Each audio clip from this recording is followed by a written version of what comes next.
The night air hung thick with summer warmth, broken only by the faint chirp of crickets and the soft rustle of leaves shifting in a lazy breeze.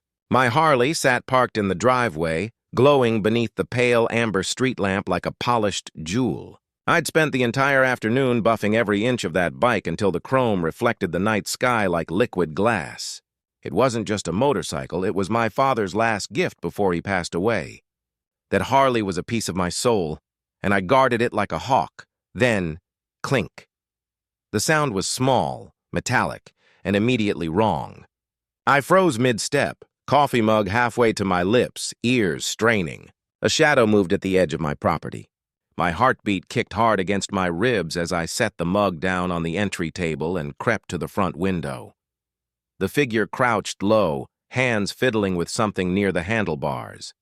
Under the glow of the streetlight, I saw his face clearly. Blonde hair, sharp jawline, eyes flicking nervously up and down the street. Chase Whitfield, of course. The 20-year-old son of Karen Whitfield, president of the HOA. The same Chase who had run over my garden last spring and laughed about it. But this wasn't another childish prank. His hands were moving too fast, too deliberate. Then I saw it. The thin black loop of a lockpick sliding toward the ignition. What Chase didn't know was that I'd upgraded my Harley's security system myself. A custom GPS tracker with a silent alert, linked directly to local police dispatch. The second he touched the ignition, the signal would go out. I cracked the front door slowly, the old hinges groaning just enough to catch his attention. His head snapped up. Instead of bolting, he smirked and muttered something under his breath. "Chase!" I called out, my voice slicing through the still night. "Step away from the bike!" "Relax, man," he said, raising his hands in a mock surrender. "Karen told me to move it. HOA business." I nearly laughed out loud. "Whole business at midnight?" "Sure." Under the seat, the tiny GPS unit flashed a faint red light. The alert had gone through. All I had to do was wait. "You've got about 60 seconds before you hear sirens," I warned. For the first time, his grin faltered. But instead of leaving, he leaned closer and tried the ignition again. The Harley system let out a sharp electronic beep, loud enough for both of us to hear. Chase's eyes widened. "What the—" And then it came. The distant wail of sirens rising in the night. He stumbled back, glanced up and down the street, and then bolted into the shadows. Moments later, my phone buzzed with the confirmation. Alert from the police. I had no idea then that this was just the opening shot in what would turn into a full-on war with the Whitfields, a war that would drag the entire neighborhood into it. By sunrise, the cul-de-sac looked ordinary again. But the calm was deceptive. 2 patrol cars had already been and gone. Chase had vanished before the cops arrived, but my security footage caught him clear as daylight crouched over my Harley, lockpicks in hand. The officers assured me they'd be having a word with him soon. I figured that would be the end of it for the day. I was wrong. At 8 a.m. sharp, someone knocked on my door, 3 short, sharp raps. I knew that knock. Karen Whitfield's knock, the same one she used to silence rooms during HOA meetings. I opened the door. There she was.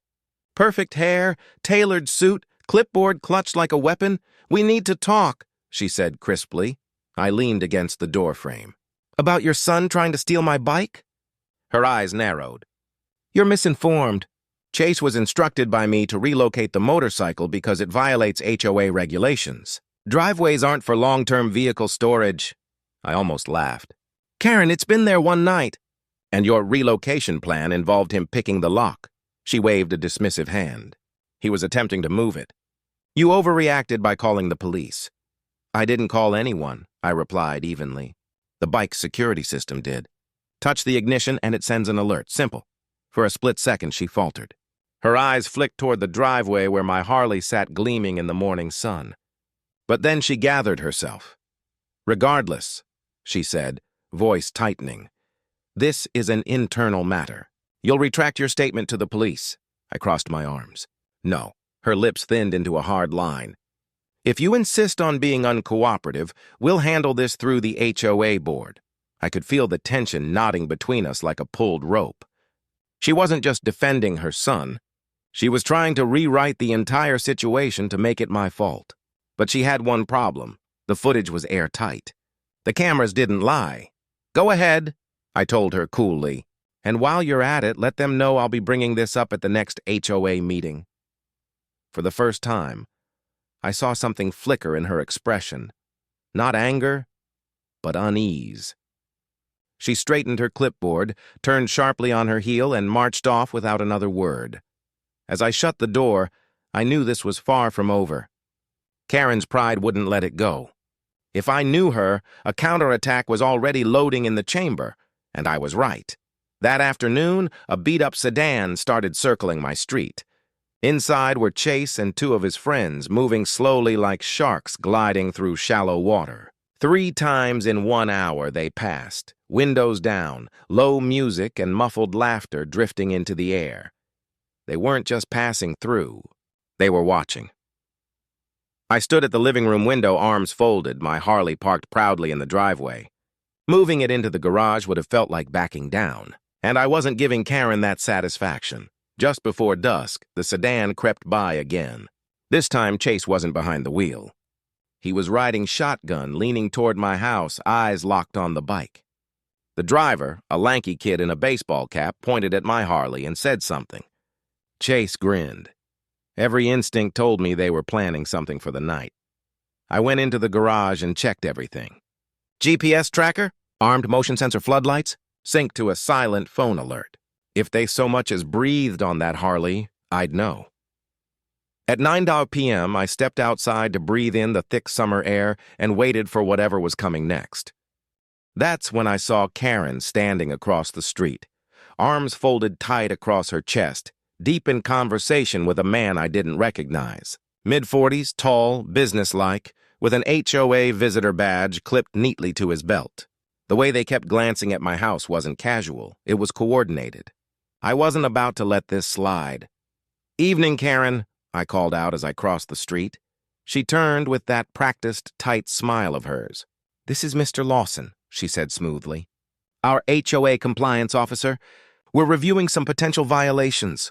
"Funny," I replied, folding my arms. "You didn't seem too worried about violations when your son tried to hotwire my Harley." Mr. Lawson shifted awkwardly, but Karen didn't miss a beat. "We've received multiple complaints about your property," she said, gesturing vaguely toward my driveway. "Noise, obstruction of common access, non-compliant vehicle storage." And there it was, her counterattack. If she couldn't defend Chase's actions, she'd bury me under a mountain of HOA violations. "Document whatever you want," I said, turning back toward my house. "Just make sure you spell my name right on the police report." That night, the street felt heavier, quieter, like everyone was holding their breath. I set my phone on the nightstand with the security app open, ready. Sleep didn't come easily. It was 1:13 a.m. when the motion alert buzzed. I shot upright, grabbed my phone, and there they were, 2 figures in hoodies crouched by the Harley. Even through the grainy night vision, I recognized Chase's build. My pulse spiked. The GPS had already pinged the police. But this time I wasn't just going to watch from behind glass. I was going to catch them in the act. The cool night air hit my face like a slap as I slipped quietly through the front door. They were still crouched low, one working the ignition, the other scanning the street nervously. Chase's hood was down now, confirming what I already knew. I stepped off the porch silently, the darkness cloaking me. The gravel crunched under my boots. Their heads snapped up. Chase's friend froze. Chase straightened, trying to play it off. "Man, you again?" he started. "We're just... Save it," I cut him off, keeping my voice low and steady. "You're already on camera. Police are on their way." That's when the floodlights exploded to life, flooding the driveway with blinding white. Both of them flinched like startled animals. "Karen told me to move it," Chase blurted, voice cracking. "She said you can't keep it here?" "Karen isn't the law," I said flatly. "And she sure didn't tell you to break into it twice." Far down the street, the wail of sirens rose into the night. Chase's friend panicked first, bolting between houses. Chase stayed rooted, eyes wide, hands twitching. "Run," I warned, "and they'll add resisting arrest to your night." For a heartbeat, I thought he'd stay. Then instinct won. He spun and tore across the side yard. I gave chase, my boots pounding the wet grass. He slipped, caught himself, and rounded the fence just as a squad car screeched to a stop out front. A harsh beam of light sliced through the dark. An officer's voice thundered, "Stop! Hands where we can see them!" Chase froze mid-stride, chest heaving. I stepped back as the officers advanced. In seconds, they had him cuffed, his hoodie bunched awkwardly at his neck. Then came the shrill sound of slippers slapping pavement. Karen burst from her house, hair loose, waving her arms like she could undo what just happened. "This is a misunderstanding," she shouted. "He's my son!" The lead officer didn't even glance up from his notebook. "Ma'am, he was caught attempting to steal a vehicle. We have video evidence from multiple angles." Karen's face drained of color. Her jaw clenched. "You'll be hearing from my lawyer." The officer nodded politely and slid Chase into the back of the cruiser. As the car pulled away, Karen turned to me, her voice low, sharp as a knife. "You think you've won, but you have no idea what you've started." I didn't need to ask what she meant. The next move was hers. By morning, the entire neighborhood was buzzing. Word of Chase's arrest traveled fast in our tight-knit HOA. Whispers floated from porch to porch. Most neighbors avoided eye contact, but a few gave me quiet nods as I passed. They knew. Karen's grip on the community was starting to crack. I expected threats, fines, maybe a lawsuit. Instead, she went silent. Too silent. 3 days later, I found out why.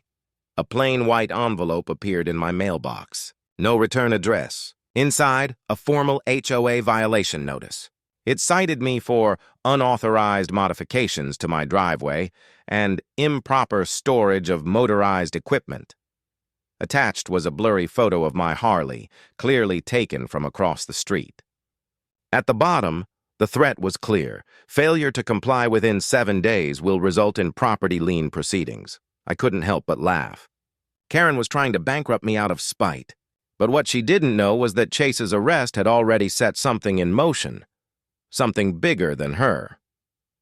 The day after the break-in, the police had called asking for all my security footage. I handed over everything from both incidents. The videos didn't just show Chase. On the second night, they caught Karen herself standing in the background, watching. She wasn't just a bystander. She was an accessory. That footage became part of the official case file. When the detective called back, his tone had shifted. Serious, measured. "We're looking at possible conspiracy charges," he said. When the HOA board convened the following week, the atmosphere was electric. Karen wasn't at the head of the table like usual. Instead, the vice president cleared his throat and read a short statement. "Due to personal matters, Karen Whitfield is stepping down as president. Effective immediately." The room erupted in murmurs. I sat quietly as the board voted to dismiss all of my so-called violations, citing procedural errors. Just like that, my Harley was free to stay exactly where it was. A week later, a moving truck rolled up in front of the Whitfield house. Karen stood on the porch, arms crossed, watching the movers haul box after box. For a brief moment, our eyes met. No words, no threats. Just a faint, bitter smile before she turned away. By sunset, they were gone. That night, I rolled the Harley onto the driveway. The chrome caught the last streaks of fading sunlight. When I fired it up, the deep rumble filled the street, not just the sound of an engine, but the sound of peace settling back over the neighborhood, for now. Because in an HOA, peace is only ever temporary. Loving this wild Harley versus HOA showdown? Hit that subscribe button so you don't miss the next jaw-dropping neighborhood war. Smash that like if you're rooting for the Harley to stay where it belongs, and tell me in the comments, what would you do if your neighbor's kid tried to take your bike?